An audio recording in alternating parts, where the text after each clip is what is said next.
Would you hide the truth, even if it cost you your life? Today you'll hear the story of a man who did just that. A man who chose silence, not out of fear, but out of love. Samuel Turner was sentenced to die in 1953 in Alabama for a crime he didn't commit. And the reason he took the blame is something the world would only discover decades later. What would you do if the one you loved was guilty? My name is Samuel Turner. By the time you hear this, I'll probably be gone. They say the lights in the execution room flicker before they turn that switch on. I've seen it happen to others. Tonight, it'll be me. I'm not afraid. After all these years, fear is just another shadow on these walls. What I feel now is heavier. It's the kind of silence that stays inside you even when you try to breathe. I've been carrying it for 20 years, and tonight, I'm setting it down. I was born in Birmingham, Alabama, in a time when men worked with their hands and spoke with their hearts. I was a lumberjack, not much of a talker, but I could make a tree fall exactly where I wanted it to. Maybe that's what life is, just cutting things down until there's nothing left standing. I was married to Evelyn, 40 years, maybe more. I lost count in here. She had a voice that could calm any storm. She used to sing while hanging the laundry, and I swear, even the wind would stop just to listen. We didn't have children, so every bit of love we had, we gave to each other. Maybe too much. The night everything happened, it was summer. Hot, heavy, and quiet. The kind of night when even the crickets sound tired. I remember the knock on the door, the shouting, the fear in her eyes. By the time I reached the porch, it was over. The man was on the ground, bleeding, and Evelyn was standing there with the gun shaking in her hand. She said, "Sam, what have I done?" And I swear, I saw a piece of her soul break right there in front of me. In that moment, I didn't think. I just acted. I told her to go inside, wash her hands, and say nothing. When the sheriff came, I said it was me. I said I pulled the trigger. I said I couldn't take it back. They didn't even ask why. Back then, in Alabama, a poor man's word meant nothing, especially if it got in the way of a good story. Jealous husband kills drifter. That's what the papers called me. And maybe it was easier for them to believe that than to see the truth, that sometimes love is quiet and sacrifice looks like guilt. I remember Evelyn crying when they took me away. I told her not to. I told her that one day the truth would find its way out. She nodded, but deep down, I think we both knew it never would. The first night in this cell, I could still smell her perfume on my shirt. By the second week, it was gone. By the third year, I couldn't even remember her voice anymore. That's the cruelest thing about time. It takes the good things first. For years, I woke up to the sound of the same footsteps, the same door, the same prayers for men who wouldn't make it through the night. I carved little wooden crosses from scraps I found near the workshop. Not because I was holy, but because I needed to create something again. Each one reminded me of her, of the life I traded for hers. I kept her picture in the Bible they gave me. It's old and faded now, just a blur of a woman in a white dress, standing under the trees. I used to touch the edge of that photo every night before I slept, whispering, "Be free, Evelyn. Just be free." Tonight, I can almost hear her again. I don't know if she's alive or gone, but I like to think that somewhere, somehow, she knows I never blamed her, that I never regretted what I did. If anything, I only regret not being able to tell her goodbye. They'll come for me soon. I can hear them walking past the cell doors, one by one, counting down the names. It's strange how quiet it gets before death. No one talks. Even the guards look away. When they open this door, I'll walk out calm. Not because I'm brave, but because I've made peace with my choice. I took the blame so she could live. And maybe that's what love really is. Giving up your truth so someone else can keep theirs. If anyone ever hears this, I just want them to know. I wasn't innocent because I didn't sin. I was innocent because I loved. And love can be the most dangerous truth of all. You know, when you're sitting here, waiting for the end, the mind doesn't think about the crime, or the trial, or even the pain. It goes backward, like an old film reel spinning in reverse. all the way to where it all began. I was born in the outskirts of Birmingham, Alabama, back in 1889. Our house was nothing more than wood and dust, but it was home.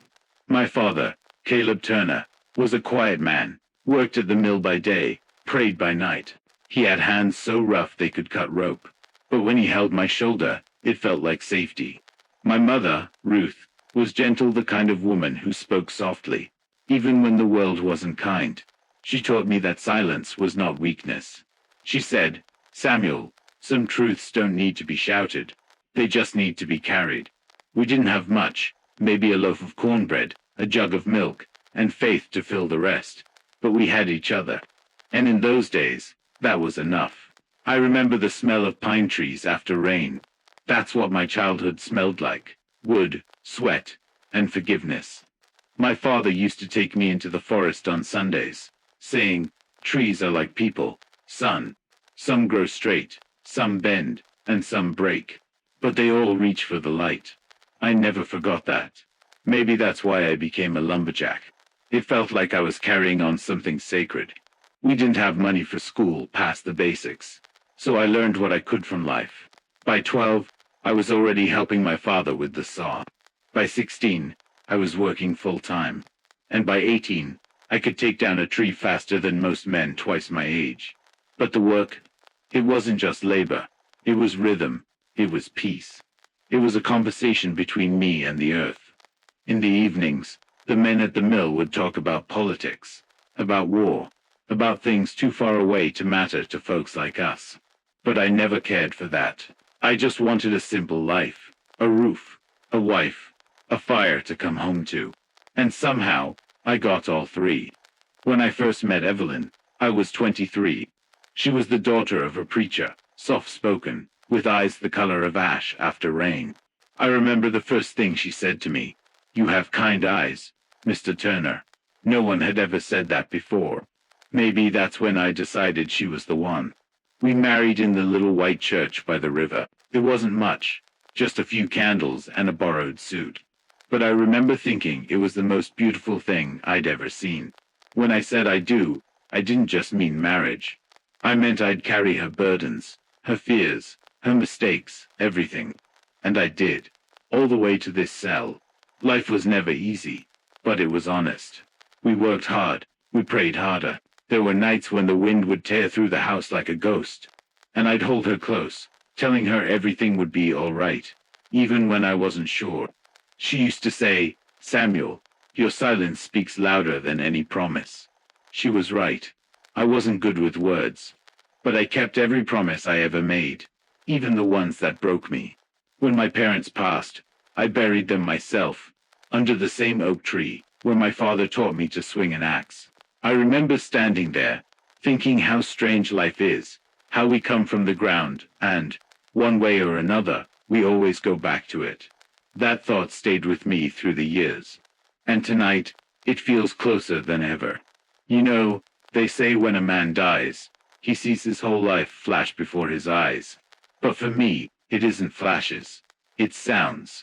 The whistle of the wind through pine trees, the creak of my father's boots on the porch, the hum of Evelyn's voice while she hung the laundry. That's my life.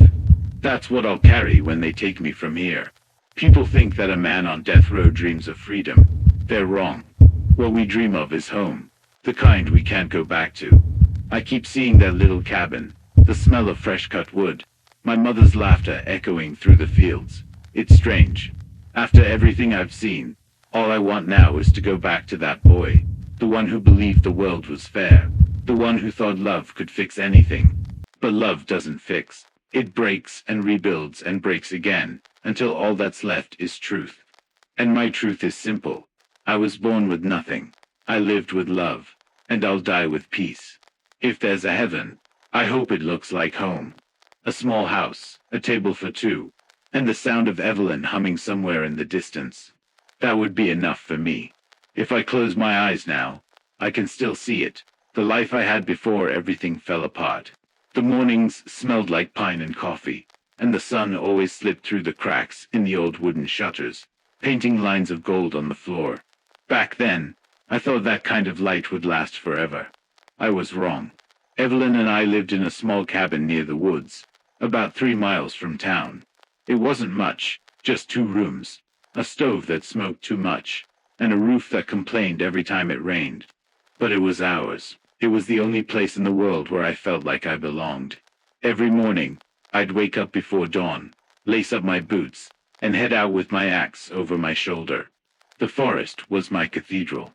The sound of the wind through the branches was my hymn.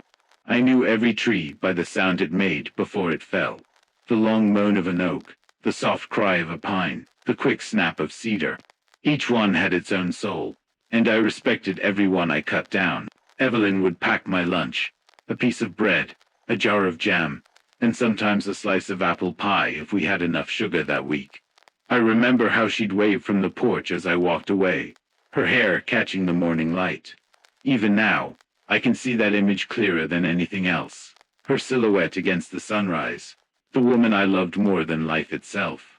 When I came home in the evenings, the house smelled of stew and lavender. She'd hum while stirring the pot, and I'd sit by the fire sharpening my axe, listening to her voice filling the silence. That was our life, small, quiet, but honest. I didn't need riches. I had her, and for a man like me, that was everything. Sometimes we'd sit on the porch after dinner, watching the fireflies drift through the fields. She'd talk about her childhood, about the hymns her father used to sing in church, about her dream of visiting the sea one day. I used to promise her we'd go, that one day we'd see the ocean together. But the truth is, I never planned to leave Alabama. Men like me, we stay where we're planted. We build, we protect, and we die in the same soil that raised us. We had our share of hard times, too. The storms would tear through the woods, knocking down everything I'd spent weeks cutting. Money was tight, and sometimes the food didn't last until payday. But even then, Evelyn would find a way to make things feel full. She'd light a candle, hum a song, and smile like the world wasn't falling apart. She was hope, mine, and maybe the only one I ever had. I remember one night, it started raining hard. The roof leaked so bad that I had to place buckets all around the floor. Evelyn laughed and said, "Looks like we got ourselves an orchestra, Samuel." We sat there, listening to the rhythm of water hitting metal, holding hands, saying nothing. Sometimes silence says more than any word. She loved flowers, even though the soil around our cabin was too poor for most to grow. So I carved her wooden ones. Little tulips, daisies, roses, each one painted with leftover dye from the mill. She lined them along the window, said it made the place look alive. Those carvings are probably still there, gathering dust. But in my mind, they're still bright. On Sundays, we'd walk down to the river. She'd sit on a rock and read from her Bible while I skipped stones across the water. She always said I was a man of few words, but that she could hear love in my silence. I never knew how to tell her how much I needed her. I thought time would give me more chances. It didn't. If I could go back to one moment in my life, it wouldn't be the trial or the night of the crime. It would be that morning, the one before it all happened. The day started like any other. I kissed her forehead before leaving for work. She told me dinner would be ready by 6. The smell of coffee, the sound of birds, the soft hum of her voice. Everything was normal. Everything felt safe. But the truth about life is, you never know when it's about to break. You think you have time to say more, to love better, to fix what's fragile. Then one moment changes everything, and you realize that time was never yours to begin with. Now, sitting here, hours before they end my life, I'd give anything just to walk through that door again, to see her standing by the stove, to hear her humming that old song. I'd give my last breath for one more quiet evening in that little cabin, before the world decided that love was a crime.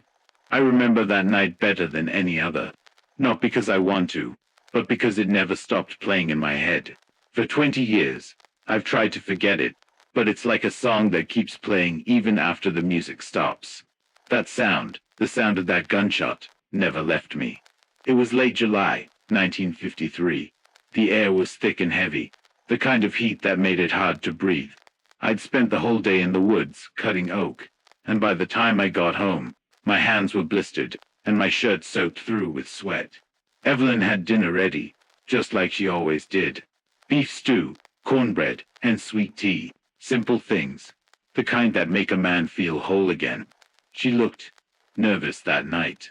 Kept glancing at the window like she was expecting someone. I asked if everything was all right, and she said it was, but I could tell she was lying. Her hands were shaking when she handed me my plate. I didn't press her. Evelyn wasn't the kind of woman you pushed. She carried her fears quietly, the same way I carried mine. After dinner, I went out to the porch. The crickets were loud, the air still. That's when I saw headlights coming up the road. A car I didn't recognize. It stopped just a few feet from our fence, and a man stepped out. Tall, rough-looking, maybe in his 40s. I didn't know him, but the way he called her name, Evelyn, told me he knew her. She froze. I'll never forget that look on her face. It wasn't guilt, it was fear. The kind of fear that makes your blood go cold before your mind understands why. I asked who he was, but she didn't answer. She just whispered, "Go inside, Samuel." But I didn't move. Then the man came closer, his voice slurred with anger. "You thought you could hide from me," he said. "I told you, you don't walk away from me." And that's when I understood he wasn't a stranger. He was someone from before me, someone she had run from. And somehow, he'd found her. The next few moments, they happened too fast to make sense of. He grabbed her arm, hard. I shouted for him to let go. Evelyn tried to pull free, but he was stronger. I remember the sound of the struggle, feet scraping against the porch, her breath short and panicked. Then came the sound that ended everything. A single shot. For a second, everything was still. The crickets stopped. The world just froze. The man stumbled backward, eyes wide, then fell onto the dirt. Evelyn stood there, holding the gun with both hands, her whole body trembling. I ran to her, but she didn't even seem to see me. The gun slipped from her fingers and hit the floorboards. She whispered, "I didn't mean to. Sam, I didn't mean to." I looked at the man, blood on his shirt, his chest rising and falling slower and slower until it stopped. He was gone. I knew what would happen next. In 1953, a woman who killed a man, no matter the reason, didn't stand a chance in Alabama. They wouldn't have seen her as a victim. They would have seen her as a murderer. And I couldn't let that happen. So I did what a man does when love is bigger than reason. I told her to go inside, to wash her hands, to sit by the fire and not move. Then I picked up the gun. When the sheriff arrived, I was still standing there, holding it. I told him it was me. I told him I shot the man in anger. He didn't ask for details. Didn't ask for a reason. He just nodded, cuffed me, and said, "You'll hang for this, Turner." I remember looking back at the house as they drove me away. Evelyn was standing in the doorway, tears running down her face, her hands covering her mouth. I tried to smile, but my lips wouldn't move. All I could do was whisper, "Don't cry. Be free." The papers said I killed a drifter over a gambling debt. They made up a story that fit the kind of man they wanted me to be. Nobody asked for the truth, and I didn't offer it, because telling it would have destroyed the only person I ever loved. In the days that followed, the sheriff told me she left town. No one knew where she went. Maybe she couldn't bear to watch what was coming. Maybe she thought I hated her, but I didn't. Not for a second. I remember my lawyer asking me why I wouldn't defend myself. I told him, because there's nothing left to defend. He thought I meant my case, but I meant my heart. I had already given it away, the night I took her sin as my own. Some people call that foolish. Maybe it is, but to me, it was love, the kind that doesn't ask to be understood, only remembered. And now, as I sit here, I wonder if anyone ever found out who that man really was. Maybe the world forgot him. Maybe it forgot me too. But it doesn't matter. Because somewhere out there, Evelyn is still free. And that's enough. They took me that same night. Didn't give me time to change clothes, or even to say goodbye to my home. The air outside was thick with heat and silence. The only sound I remember was the clinking of the cuffs and the soft hum of the engine as the sheriff's car rolled down the dirt road. I didn't fight, didn't say a word. There's no use fighting a storm that's already decided to swallow you. The cell they put me in was small, 6 steps from one wall to the other. Cold, damp, and dark. It smelled of rust and sweat, the kind of smell that stays with you long after you've left it. The deputy tossed me inside and said, "You'll get what's coming to you." Then the door slammed, and that was the first sound of forever. In the beginning, I thought it was all a mistake, that someone would come to their senses, that the truth would find its way. But the truth, I learned, doesn't travel far when people have already made up their minds. They wanted someone to blame, and I was the easiest man to hang. The trial came fast, too fast for justice. They called it open and shut. 1 day to accuse, 1 to convict, and 1 to sentence. That was all it took to decide my life. I remember the courtroom, the smell of sweat and tobacco, the creak of old wooden benches, the murmur of strangers who came just to see the killer. I wasn't a man anymore. I was a story, a name on a headline, a monster they could point at to feel safe in their own sins. My lawyer, God bless him, tried his best. But what can a poor man's lawyer do against a room full of people who already want blood? They brought out the gun, said it had my fingerprints. Of course it did. I'd held it to protect her secret. They showed pictures of the body, whispered about rage, jealousy, pride, everything but love. Because love doesn't sell newspapers, hate does. When the verdict came, I didn't even blink. Guilty of first-degree murder, the judge said. The jury didn't look at me. Not one of them. 12 men, all from the same town, all certain they were doing God's work. And maybe they believed they were. That's the cruel thing about justice. It always feels righteous, even when it's wrong. They sentenced me to die in the electric chair. I remember the judge's voice, flat, tired, like he'd said those words 100 times before. May God have mercy on your soul. But he didn't look like a man who believed in mercy. The guards led me away. Outside the sky was the color of ash, and thunder rolled somewhere far off. I thought about Evelyn, about whether she was still in town, if she'd heard the news. I wondered if she cried when she saw my name in the papers, or if she'd already packed her things and left before the ink was dry. The first night on death row, I couldn't sleep, not because of fear, but because I couldn't stop hearing that gunshot. I'd close my eyes and see it again. The porch, the light, the sound of her voice saying, "I didn't mean to." That echo became my prayer, and my punishment. Weeks turned into months, and months into years. The world outside kept turning, but in here, time stopped.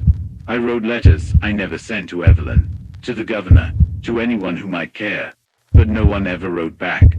In prison, silence becomes its own language, and after a while, you start speaking it too.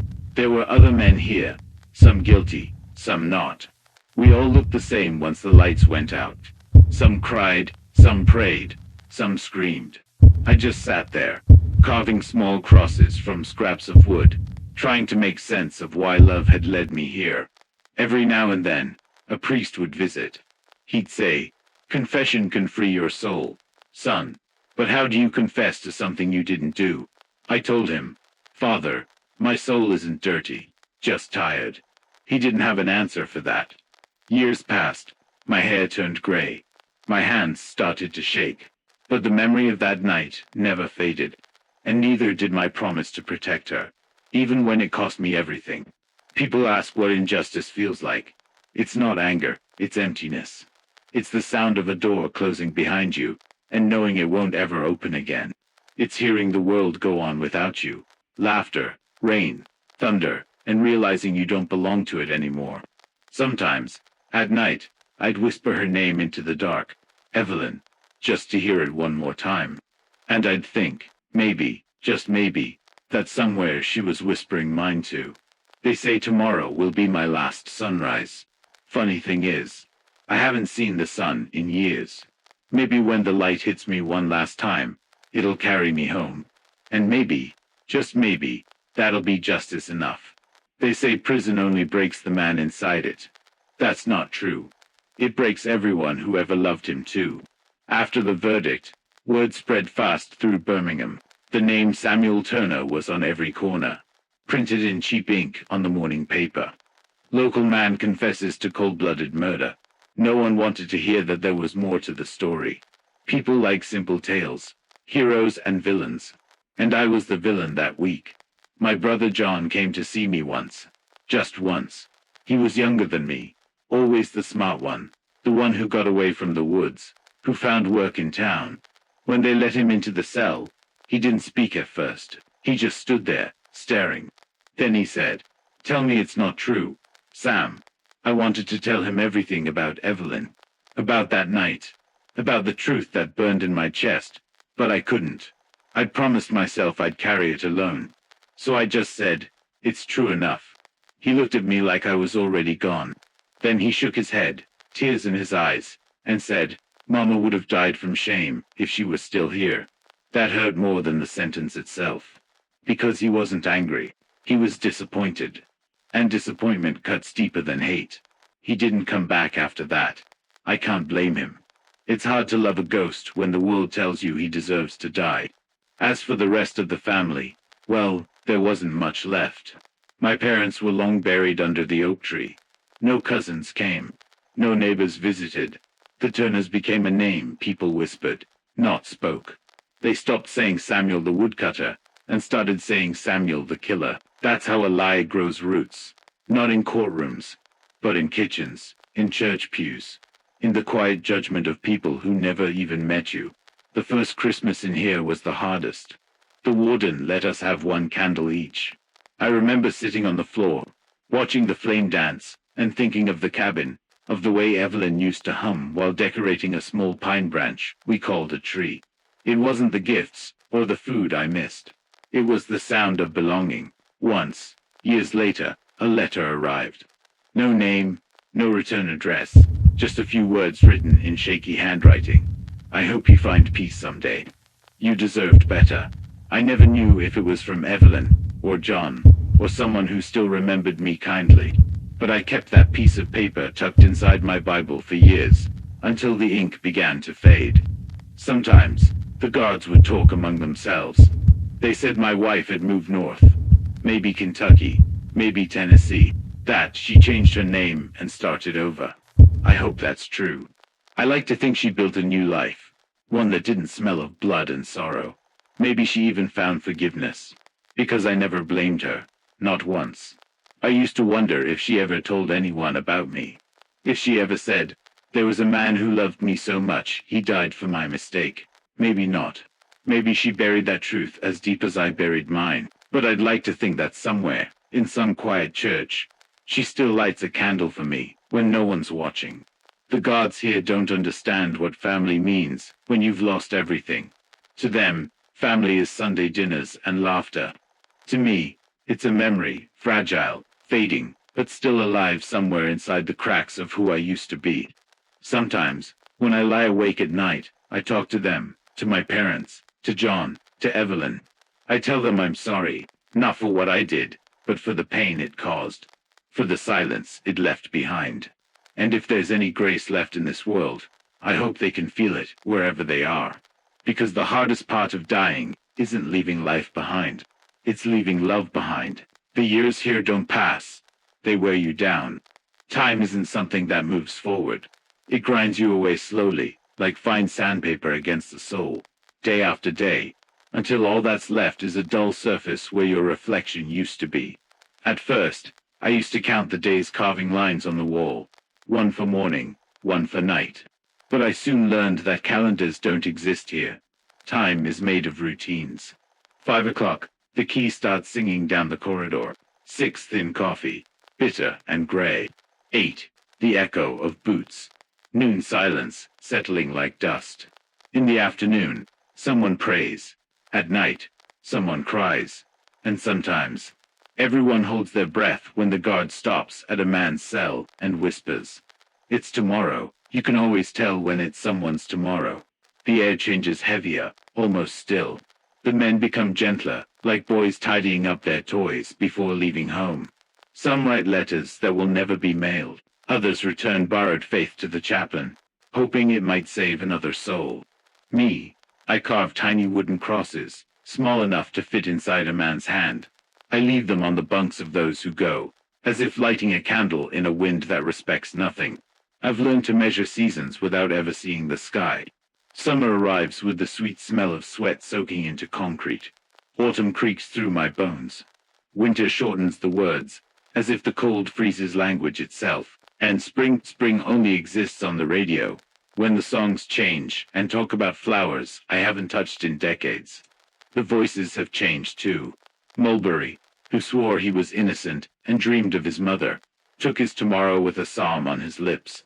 Hollis, guilty but kind, apologized to God for not being able to forgive himself. Red, who laughed too loud, went silent the week before he left, maybe saving that laughter for somewhere better. I still hear them at night, like echoes walking barefoot through memories that no longer belong to anyone. There were appeals full of big words. Abbas Carpus, executive clemency, documents written more for walls than for people. A new lawyer came once, city-slick and hopeful, talking about mitigating circumstances and good moral character. The judge replied with one stamped word: denied. Funny, how a whole man's life can fit inside a single ink mark. Now and then, a guard would show me kindness. One of them, a young kid, asked to see one of my crosses. He said it looked like the one in his grandmother's kitchen. I slipped it into his pocket without a word. That night, he brought me coffee that wasn't so thin. Small things like that replaced the sun in here. Anger was the hardest thing to unlearn. At first, it kept me alive, like a beam holding up a collapsing roof. But beams rot too, and when they fall, they crush everything beneath them. So I traded anger for silence, and silence for acceptance. Not the kind born of guilt, but the kind that comes when you realize the world keeps spinning with or without your truth. They brought newspapers sometimes, stories of wars I never fought, elections I never voted in, progress I never touched. They said America had changed, that it had grown wiser. But here everything stayed the same. Old prayers for older wounds. Sometimes the chaplain would mention a man freed after years of false imprisonment. I'd smile for him, quietly. Hope is fragile, and calloused hands like mine break whatever they hold too tightly. The nights stretch long. I talk to the noises, dripping pipes, distant radios, rats scratching in the dark. I ask God to let me remember the smell of pine after rain. Sometimes he does. When he doesn't, I count backward the floorboards of a cabin that doesn't exist anymore. What hurts the most, after all these years, isn't death coming slow. It's life leaving fast. Names fade, dates blur, memories lose color, like old photographs left in the sun. But some things time can't touch. The way Evelyn said my name when she was angry. The weight of an axe balanced in my hands. The certainty that on that porch, I did what I thought was right, even if the world called it wrong. New men arrive sometimes, eyes wide, hearts already breaking. They ask me how to survive here. I tell them you don't. You preserve what's left. Take care of your prayer, your song, your little scrap of wood or torn photograph. Take care of the man in the next cell. He'll be the one to tell you good night when the rest of the world forgets your name. I've made peace with what I'll never understand. Why some walk free and others don't. Why truth limps and lies run. Why God stays silent when you whisper and answers when you've stopped asking. I don't need answers anymore. Just my little crosses and faith small enough to fit beside them. Today, the chaplain lingered by my cell, longer than usual. He knows, I know. He said he'll return before dusk, that we'll pray Psalm 23 together. I told him yes, but I prayed earlier, alone, in my own short way. Lord, take me like dry wood without spark, without noise, without fire. If I gather all the sounds from these years, the loudest still belongs to the boots that stop, the lock that turns, and the voice that says the day has come. When it's my turn, I want to be sitting quietly, hands on my knees, like when I used to wait for the rain to soften the scent of pine. I want to think of the cabin, the light through the cracks, Evelyn humming softly, as if the whole world fit inside one small room. That's what decades on death row have taught me. That life, in the end, isn't measured by what breaks us, but by the small things that keep us standing. The less bitter coffee, the cross in your hand, the right memory at the darkest hour. If tomorrow is truly my tomorrow, May they find me whole in what remains. Because in this place, I've learned the quiet art of staying human when the world insists you are only a sentence. And if anyone asks how to measure so many years without a clock, I'll tell them this. Count crosses, not minutes. Count voices, not days. Count acts of grace, and you'll see that, even behind bars, the heart still knows how to open doors no key can reach. Today, time has edges. I can feel them. It doesn't run or crawl. It simply defines things. The creak of the door at 5 the clatter of the tray at 6, the soft steps of the chaplain at 7. When I woke up, there were no dreams. Just silence, whole and still, like something asking permission before saying it's over. They gave the prison barber a new razor. Tradition, they said. The cold metal brushed my chin, as if erasing a draft before the final version. He did his work quietly, careful not to meet my eyes. I thanked him with a nod.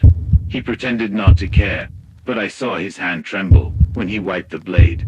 Everyone here learns to hide pain, pity, whatever doesn't have a name. They asked me to choose my last meal. I didn't think much. Cornbread, a simple stew, and a slice of apple pie. I ate slowly, tasting each thing as if it might turn into memory. The bread was drier than I remembered, the apple less sweet. Is it the tongue that changes, or the world, when you're saying goodbye? I swallowed without haste, not from hunger, but from gratitude. The hunger I carry today isn't in my body. It's the hunger for time. The chaplain came back. He brought a folded psalm, as if the Chris made it holier. We read Psalm 23 together. He asked me to repeat. Though I walked through the valley of the shadow of death, I said it softly, in no hurry to reach amen. Then he asked if I had anything left to confess. I told him I already confessed what mattered to God. The rest, I leave to time, the only judge that never rushes. I signed papers 3 times my name, 2 times the date, 1 stamp that means nothing beyond these walls. Strange how a man's entire life can be reduced to ink and staples. The young guard tried to explain each document, as if clarity could soften fate. I spared him the effort with a simple thank you. He looked more relieved than I felt. They asked if I wanted to make a phone call. I thought of John, my brother, but the words left between us are too few and too heavy. I didn't want them falling like loose nails. I thought of Evelyn more than I should have, and realized that the silence that once protected us still does. I said no. Sometimes love is restraint. They left me alone for a while. The afternoon light slipped through the bars, drawing rectangles on the floor. I traced them with my foot. 1, 2, 3 steps, measuring the margins of my last paragraph. I took the smallest wooden cross from my pocket and smoothed its corners with my thumb until they felt like the voice of my mother. Then I set it on the blanket, not out of superstition, but for order. It's important to leave things in their right place when the house is about to close. I wrote 2 letters. The first, short, for whoever decides to listen someday. Don't look for heroes or monsters where there was only a tired man and a choice made out of love. The second, long for Evelyn, who may never read it. I didn't ask forgiveness, and I didn't offer it. I wrote about the smell of pine, about sunlight cutting the porch into golden stripes, about the day I promised that her freedom would be my daily work. I signed with a steady hand. They say handwriting reveals the soul. Mine came out plain, like I've always been. They asked about last words.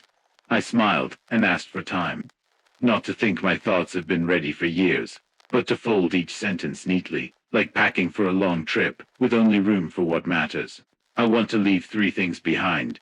Thank you, forgive, and truth. Thank you to those who looked beyond the label. Forgive those who rushed my name. Judge, jury, headline, and truth. I'll leave unfinished, not out of fear, but faith that time will do what men couldn't. From the corridor came the usual sounds. Brooms, keys, a broken radio. Someone laughed, someone cursed, someone sang half a hymn. Life doesn't pause out of respect for death. It keeps moving, polite and steady, like a changing of the guard. That comforts me. It would be sad if the world had to stop for me to leave it. The young guard returned. He pretended to check the lock, then asked if I wanted water. I said yes. He brought a cupful to the brim. I drank slowly, letting the water learn the shape of my mouth before it went down. I thanked him with a look. He understood. Before he left, his hand brushed his pocket, and I saw the outline of the tiny cross I'd given him long ago. I thought, maybe kindness is this, the quiet passing of small things between hands that don't even know the miracle they carry. Evening pressed against the window. The light grew thick, like honey deciding not to fall. I asked for a few minutes alone. I wanted to remember the sea I once promised Evelyn we'd see together. Waves without bars, horizons without walls. Promises are easy, keeping them bends the spine. Still, I tried. When they knock, I'll stand. No drama, no resistance. Not out of courage, but out of courtesy. Me and fate have learned to treat each other politely. I'll straighten my sleeves, like I used to before heading into the woods, and think of the weight of the axe balanced in my hands. The crossing doesn't ask for strength, it asks for measure. If they ask again what I want to say, I'll whisper, so it fits whole. I loved, and for love, I stayed silent. Where I failed, forgive me. Where I was right, build no statues. Just listen. Almost night now. The chaplain returns, with Psalm 23 open. He offers to read, and I offer the path. Goodness and mercy shall follow me. I ask for no miracle, only passage. The door will open. There will be footsteps, straps, quiet orders. Maybe a light will flicker. I'll think of the cabin and the smell of pine, and in that instant, I'll be home again. This was my last day. I don't call it an ending, I call it a lock. On the other side, maybe there's a clean room, a table for two, and Evelyn humming softly while arranging wooden flowers by the window. If so, I'll know where to rest my hands. If not, I'll still take with me what I've learned. The small holds the great, the simple defeats the noise. And truth, when it can't save the body, still saves the voice. I'm ready. When they come, may they find me whole in what remains. And may what I didn't say keep working in the silence like water shaping stone. Like light slipping through cracks. Like love that chooses to stay, even when everything asks it to leave. It's strange how quiet the world becomes when it knows you're leaving it. Even the rats have stopped scratching the walls tonight. The air feels thick, heavy, like the sky itself is holding its breath. Somewhere down the corridor, a guard coughs softly, the kind of sound that tries to disappear the moment it's made. It's midnight now. In a few hours, I will no longer belong to this side of time. They gave me a clean uniform, pressed, blue, smelling faintly of starch and something like metal. It's the same uniform I've worn for years, but tonight it feels different. It fits tighter, not around the body, but around the soul. Every button fastened like a question I already know the answer to. I sit on the edge of the bed, hands resting on my knees. The cell feels smaller tonight. The walls, closer. The light bulb flickers, as if it, too, is unsure whether to keep shining. I run my thumb over the small cross still in my hand. The wood is warm now, from the hours it's spent absorbing my fear, my prayers, my waiting. Funny how even a piece of dead wood can feel alive when you've held it long enough. The chaplain will come soon. He'll speak in that soft, careful tone that men use when words have already lost their power. He'll offer me comfort, but comfort is a visitor that doesn't stay long here. I've learned to make peace with silence instead. It's quieter, more honest. From where I sit, I can see the faint line of light under the door. I imagine the men on the other side, guards pretending not to think, a warden pretending not to care. Everyone here performs their duty with the precision of a clock that forgot why it ticks. And yet, I can feel it, the weight in the air. No one ever really gets used to this. I think of Evelyn. I try to picture her as she was not in the courtroom, not in the papers, but on that quiet morning when she smiled without knowing it would be the last time. She had flour on her hands, sunlight in her hair. I remember the smell of coffee, the soft hum she made when she thought I wasn't listening. That's the version I'll take with me. Not the tears, not the distance, just that simple sound of a life that once made sense. I wonder if she still hums, if she ever looks toward the south when the wind carries the scent of pine. If she remembers that a man once loved her enough to trade his name for her freedom. If she doesn't, it's all right. Love doesn't keep score. It keeps promises. They say the chair is ready. I've heard the electricians checking wires, the metallic clicks, the soft thud of boots on concrete. Some men pray when they hear it. Some curse. I just listen. It's the sound of finality, the machine the world built to remind itself how much power it thinks it has. When my time comes, I'll walk without needing help. Not out of pride, but because I've already made peace with where my steps lead. Each one will echo like an old memory, hollow and familiar. Maybe someone will write it down, the way my hands didn't shake, the way my eyes didn't wander. Maybe they'll say I looked calm, but calm isn't peace. It's just what a man becomes when all his fighting is done. I used to fear this night, the thought of darkness swallowing everything I am. But now I see it differently. The night isn't coming to take me, it's coming to carry me. And for the first time in years, I'm not afraid of where it might go. The guard will knock soon. The chaplain will stand by my side, reciting words I already know by heart. They'll walk me down that long corridor, the one men called a mile. But it's not a mile, it's a bridge. And on the other side, maybe there's a field, maybe a river, maybe just light. If I close my eyes, I can already hear it. Not the humming of wires or the echo of footsteps, but something softer, almost like singing. Maybe it's Evelyn. Maybe it's the wind through the trees. Maybe it's God, humming the same tune I've been waiting to remember. When the door opens, I'll rise. I'll hold the cross one last time and leave it on the bed, warm and marked with my fingerprints. A trace of who I was, left behind for no one in particular. And as I step out, I'll whisper to myself, not in fear, but in faith. Let the truth outlive me. Tonight, I will walk toward my ending. But I don't walk alone, because somewhere, in a forgotten corner of this world, the truth is already walking back toward me. I guess this is the last time I'll ever be able to tell the truth, the way it really happened. In just a few hours, they'll come for me. The air in here feels the same as it did that night in the summer of 1953, thick, still, and heavy, like the world itself was holding its breath. There was no wind, no sound, just the weight of what was about to happen. I wasn't home when the gun went off. I had driven into town to trade some wood and pick up a few tools. The roads were muddy from the afternoon rain, and the air carried that slow, suffocating heat you only feel in Alabama. When I came around the last bend, I saw the headlights of another car parked by the fence. They were off, but I knew something was wrong. I left my truck running and ran. The cabin door was open. The porch light was swaying, and the air smelled like gunpowder and fear. On the ground lay Harlan Tate, the man Evelyn had feared for years. His body was still warm, the dirt around him dark and wet, and there she was, Evelyn, on her knees, her dress torn, her hands shaking. The gun lay just a few feet away. She looked up at me, and in her eyes, I saw everything. Guilt, terror, relief, and heartbreak all at once. Then she spoke. Her voice was thin, almost fading. He came, Samuel. He said he was going to take me. He said no one would ever believe me. She told me the rest in broken words. That Tate had come yelling her name, drunk, angry, saying she owed him, that she knew too much. He said she'd better come with him quietly, that he had a car waiting.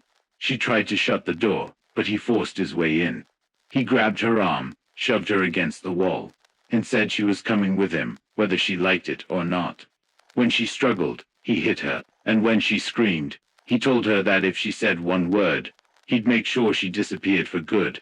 That's when she reached for the gun. She didn't plan it. She just reacted. She said everything happened so fast that she barely knew what she'd done until he hit the ground.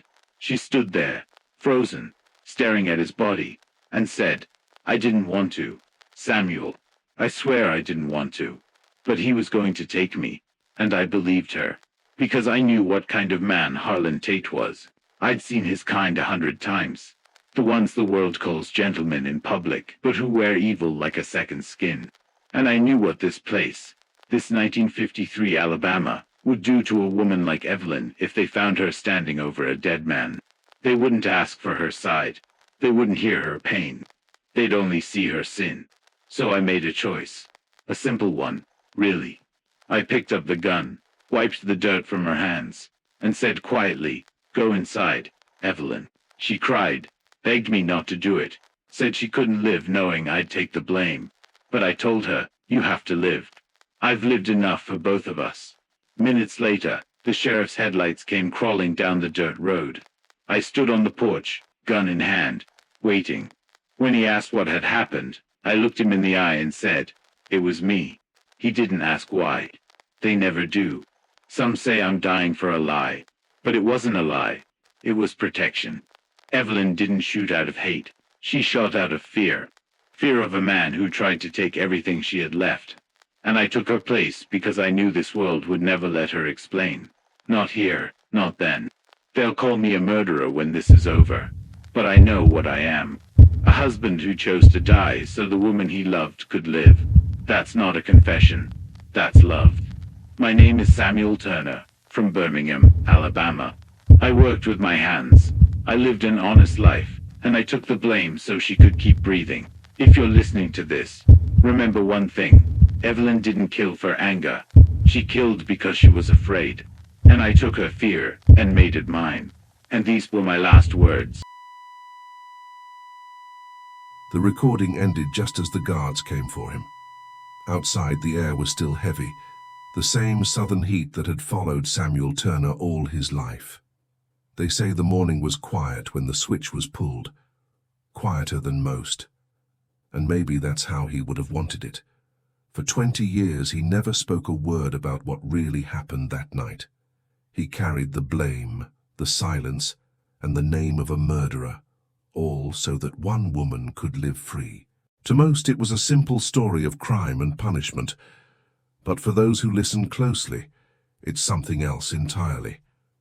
It's a story about a man who chose love over truth and silence over freedom.